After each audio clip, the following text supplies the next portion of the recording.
মাটির নিচে আসলে একটা আলাদা দুনিয়া আছে, যেটা আমরা সাধারণত কখনোই দেখি না। আজ আমরা সেই দুনিয়াটা দেখব, একটা কাঁকড়ার চোখ দিয়ে।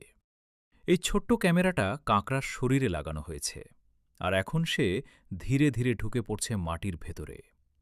চারপাশে ভেজা মাটি, কাদামাটির দেয়াল, এখানে সেখানে পানির ছোট ছোট ফোঁটা দেখা যাচ্ছে। কাঁকড়াটা সামনে এগোচ্ছে, তার সাথে ক্যামেরাটাও একটু একটু করে কাঁপছে। মাঝে মাঝে মাটির ছোট অংশ ভেঙে নিচে পড়ছে। দেখে মনে হচ্ছে পুরো জায়গাটাই নরম আর জীবন্ত। এখানে একটা ছোট চেম্বার আছে, দেয়ালে অনেক ছোট ছোট গর্ত। হয়তো অন্য প্রাণীরা এখানে থাকে। এগিয়ে গেলে দেখা যাচ্ছে পানি জমে আছে কিছু জায়গায়।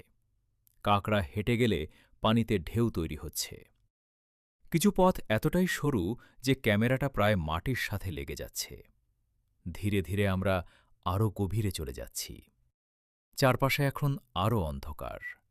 এই ছোট আলোটাই আমাদের সবকিছু দেখাচ্ছে। শেষে একটা শান্ত